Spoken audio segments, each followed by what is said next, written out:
ఇవి మా టెర్రస్ గార్డెన్లోని చక్కటి కలర్ఫుల్ ఫ్లవర్స్ అండి. రోజెస్, చామంతులు అండి, రకరకాల చామంతులు, మందారాలు, బంతి పూలు, చామంతి పూలు. ఇకపోతే ఫ్రూట్స్లో చూసారా పైనాపిల్, తర్వాత ఇవి వాక్కాయలండి. అన్ని రకాల ఫ్రూట్స్ని పండిస్తున్నామండి, వెజిటబుల్స్. హాయ్ అండి, హలో అండి, నమస్తే. నేను శ్రీకుమారిని. ఈరోజు వీడియో హార్వెస్ట్ అండి. మరి నాకు ఇష్టమైన పండ్ల చెట్టు నుంచి చేస్తున్న హార్వెస్ట్ అండి. ఈ చెట్టు అంటే నాకు చాలా ఇష్టము. ఎందుకంటే ఈ చెట్టు నేను గార్డెన్ పెట్టినప్పుడు ఇంచుమించు 7 years అవుతుందండి. అప్పుడు పెట్టాను. చిన్న మొక్క తెచ్చి కడియం నుంచి తీసుకొచ్చి అది చక్కగా పెరిగి భలే కాపు కాసిందండి. 1 yearలో పెరిగి చాలా మంచి కాపు కాసింది. ఇంచుమించు 3 years అండి. చాలా కాపు కాసింది. చాలాసార్లు చెప్పుకుంటాను ఈ మధ్యకాలంలో నేను సపోటా పళ్ళు ఎప్పుడు హార్వెస్ట్ చేసినాని మళ్ళా చెప్తున్నాను. ఎందుకంటే ఈ చెట్టు పాడైపోయింది, ఇంకా కాపు రాదు. తర్వాత 3 years కాపు రాలేదండి. ఇంకా రాదు అనుకున్నాను.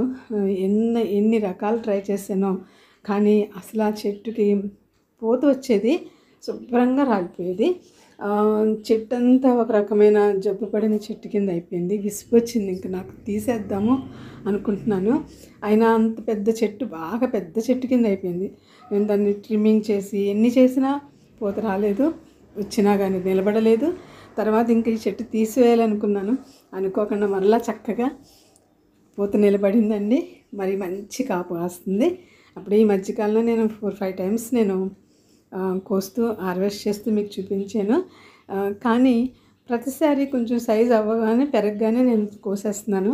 కానీ నాకు అనిపించింది ఇంకా ఉంచితే ఇంకా సైజు పెద్దది పెరుగుతాయి అనిపించి ఈసారి చాలా లేట్గా నేను ఈ సపోటా పళ్ళని కోయడం జరిగింది. పెద్ద సైజు అయినాయండి. పెద్ద సైజు అయిన కాయలను మాత్రమే కోసాను. ఇప్పుడు కోసిన కాయలు కాకుండా ఇంకా చెట్టును ఉన్నాయి, కానీ చాలా బాగా కాస్తున్నాయి. సైజు చాలా బాగా పెరుగుతుంది. సపోటా చెట్టుకి పెద్దగా ఎక్కువ కేర్ తీసుకొని అవసరం లేదని మాత్రం అర్థమైంది. కాదంటే వాటర్ సఫిషియెంట్గా ఉండాలని కూడా నాకు మంచి ఎక్స్పీరియన్స్ అయిందండి. మనము పండ్ల మొక్క ఎప్పుడు కుండీల్లో పెద్ద సైజు డ్రమ్లో కానీ పెద్ద సైజు కుండీల్లో కానీ పెట్టుకోవటం వల్ల పండ్ల మొక్కలకి కొంచెం మంచిగా మట్టి మనము తర్వాత పెంచడానికి వీలుగా ఉంటుందండి. నేల మీద పండించేటటువంటి ఈ మొక్కల్ని మనం చక్కగా కుండీల్లో పండిస్తున్నాం కాబట్టి కుండీలలోని మట్టి మాత్రము ఈ మొక్కలకి, పళ్ళ మొక్కలకి నేనైతే 70% మట్టి పెడతానండి. 30% మాగిన పశువులు వేస్తాను. ఆ పైన కొంచెం ఒక గుప్పుడు మనం వేప పిండి వేసి కలిపేసి నేను మొక్క పెట్టేసాను అనమాట. అప్పటి నుంచి నేను అప్పుడప్పుడు ఎప్పుడైనా మాగిన పశువుల ఎరువు 2 గుప్పిళ్ళు ఇస్తుంటాను. తర్వాత 2 గుప్పిళ్ళు ఇస్తే మన కిచెన్ వేస్ట్ తయారైన మట్టి ఇస్తుంటాను. అంతకుమించి ఇంక నేను దీనికి ఎక్కువగా ఎరువులు ఇచ్చింది ఏమీ లేదండి. అప్పుడప్పుడు నేను ఎగ్గాయలు ఇచ్చేదాన్ని. అది కూడా ఈ మధ్యకాలంలో నేను ఇవ్వట్లేదు, అసలు నాకు టైం ఉండక. కానీ వాటర్ మాత్రము నేను డ్రిప్ సిస్టమ్ పెట్టించిన దగ్గర నుంచి ఈ మొక్కకు చాలా మంచి కాపు రావడం మాత్రం చూశానండి. అంతకుముందు కూడా నేను వాటర్ 2 times ఇచ్చేదాన్ని. సమ్మర్ అయితే మామూలుగా అయితే 1 time ఇచ్చేదాన్ని. కానీ మరి ఈ డ్రిప్ సిస్టంలో ఉన్న బెనిఫిట్ ఏంటంటే వాటర్ స్లోగా వెళ్తుంది, మొత్తం మట్టి అంతా చెమ్మవుతుంది. దానివలన మరి ఏమో తెలియదు కానీ సపోటా చెట్టు మాత్రం మరలా నాకు తిరిగి రికవరీ అయ్యి చాలా మంచి పూత కాపు.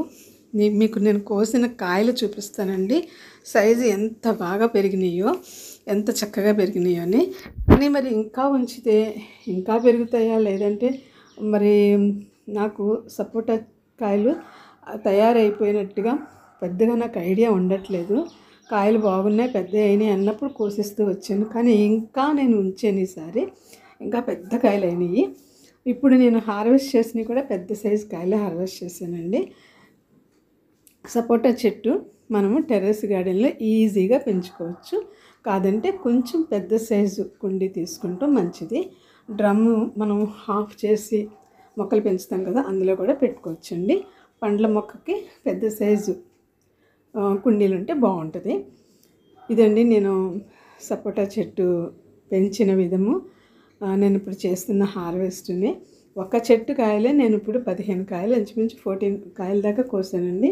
14 or 15 ఇంకా ఉన్నాయి చెట్టుని కాయలు. ఇలాంటిది ఇంకొక చెట్టు వేసుకుంటే కూడా బోల్డ్ కాయలు కాస్తాయి అనిపించింది. ప్లేస్ కూడా ఉండాలి కదా మరి. కానీ ఒక చెట్టుతోటి నేను ఇప్పుడు ఈ చెట్టు సరిగ్గా కాపు లేదని నేను ఇంకొక 2 చెట్లు మొక్కలు లాంటివి తెచ్చి వేసాను. కానీ అవి ఇంకా ఎంతగా పెరగలేదు. అవి కూడా ఇంకా నాకేమి పూత కాపు రాలేదండి. ఈ చెట్టే మరలా తిరిగి నాకు చాలా బాగా ఒక్కొక్క చెట్టు చాలా బాగా దొరుకుతాయి, మంచి చెట్లు దొరుకుతాయి. నాకు నిమ్మ చెట్టు ఒకటి, ఈ సపోటా చెట్టు ఒకటి చిన్న మొక్కలుగా తెచ్చిపెట్టాను. చాలా బాగా మంచి మొక్కలు దొరికినాయి అప్పుడు నాకు. ఇదిగోండి ఇప్పుడు నేను కోసి మీకు చూపిస్తున్నానండి. నిజంగా మనం మొక్కలు పెట్టినప్పుడు కంటే మరి హార్వెస్ట్ చేసినప్పుడు ఉంటుందండి సంతోషం. చాలా ఆనందం అనిపిస్తుంది. చూసారా, ఇప్పుడు ఇవి కోసాను, ఇంకా ఉన్నాయేమో కాయలు అనిపిస్తుంది. కానీ ఇంకా ఉన్నాయండి, చాలా ఉన్నాయి. కానీ ఇంకా సైజు పెద్దవి అవ్వాలి. కొంత ఉంచేసి వదిలేసాను. ఇవి నాకు ఇంచుమించు 14 కాయల దాకా వచ్చినట్టున్నాయండి. ఇదండి సపోటా చెట్టు హార్వెస్ట్. మన టెర్రస్ గార్డెన్లో సపోటాలు చక్కగా పండించవచ్చు. నాకు బత్తాయి చెట్టు పూత చూపించాను మీకు ఒకసారి మొన్న మధ్యన. ఇప్పుడు అది కూడా బాగా కాయ వచ్చిందండి, పిందెలు బాగా నిలబడ్డాయి. బత్తాయి చెట్టు కూడా. ఇలా మనం టెర్రస్ గార్డెన్లో అన్ని రకాల పండ్లు పండించవచ్చండి. మరి ఎలాంటి మందులు వేయకుండా చక్కగా మాగిన పశువుల ఎరువు, కిచెన్ వేస్ట్ తోటి, డ్రై లీవ్స్ తోటి మనము మంచి పంటను మనం చేయవచ్చు. నేను చీడపీడలు కూడా పెద్ద ఎక్కువ ఉండదండి. మనం చూసుకుంటూ టైంకి కొంచెం ఏమైనా ఎక్కడైనా మిల్లీ బగ్స్ లాంటివి వస్తున్నాయి, చీమలు వచ్చినాయి అంటే మిల్లీ బగ్స్ వస్తున్నాయనండి, అదొకటి చూసుకుంటే సరిపోతుంది. ఇదండి నేను చేసిన హార్వెస్ట్. ఈ పండ్లను చూసినప్పుడు చాలా హ్యాపీ అనిపించింది. హార్వెస్ట్ చేస్తే మీకు చూపిస్తున్నాను. ఫస్ట్లో చూశారు కదా, నేను ఎన్ని రకాల ఫ్లవర్స్ అయినా, ఎన్ని రకాల కాయగూరలు, ఆకుకూరలు, ఫ్రూట్స్ అన్నీ కూడా చాలా బాగా పండించామండి మేము. అవన్నీ నేను ఎప్పటికప్పుడు నేను వీడియోస్ పెట్టాను. నా పాత వీడియోస్ ఒకసారి చూస్తే నేను ఎంత పంటను తీసుకున్నానో మీకు తెలుస్తుంది. టెర్రస్ గార్డెన్లో నుంచి ఒక పొలంలో పండినట్టు నాకు పండేవి చాలా చక్కగా నేను హార్వెస్ట్ చేశానండి. ఇప్పుడు కూడా నేను చేస్తూ ఉన్నాను. కాదంటే నేను ఇప్పుడు ఎక్కువ టైము గార్డెన్కి ఇవ్వలేకపోతున్నాను. నా గార్డెన్ అంటే నాకు చాలా ఇష్టం, నాకు ప్రాణం అండి. చూసారు, ఇదిగో బోగన్విల్లియా ఫ్లవర్స్ అండి. కానీ టైం తీసి ఇంకా నేను బాగా చేసుకోవాలి, పండించాలని ఉంది. నాకు అస్సలు టైం దొరకట్లేదు. ఇదండి పంట ఈరోజు. మరి చిన్న ప్రేయర్ అండి. పరిశుద్ధుడైన తండ్రి, పరలోకమందున్న ప్రభువా, మీరు ఇచ్చినటువంటి ఫ్రూట్స్ని బట్టి మీకు ఎంతో వందనాలు ప్రభువా. మా గార్డెన్ నుంచి మీరు అనేక రకాల ఫ్రూట్స్ని, వెజిటేబుల్స్ని ప్రభువా మరి నేను ఎంతో పండించడానికి మీరు నాకు చేసిన సహాయం కొరకు స్తుతులు తండ్రి. ఫ్లవర్స్ని బట్టి వందనాలు. ప్రేమ కలిగిన దేవా, మా గార్డెన్ ఇంకా దీవించండి ప్రభువా. మా దేశాన్ని, మా రాష్ట్ర ప్రజలను, మా దేశ ప్రజలను మీ దయగల హస్తాల్లో భద్రపరచుకోండి ప్రభువా. తండ్రి, మా కుటుంబాల చుట్టూ మీకు కంచి వేయండి, మా బిడ్డలను భద్రపరచుకోండి. ముఖ్యంగా మీరు ఇచ్చినటువంటి నేను ఈ గార్డెన్ కొరకు వందనాలు. మా వ్యూవర్స్ని, మా సబ్స్క్రైబర్స్ని ప్రతి ఒక్కరిని ఆశీర్వదించి దీవించండి ప్రభువా. మీ దయా కనికరము ప్రతి ఒక్కరిపై రానివ్వండి.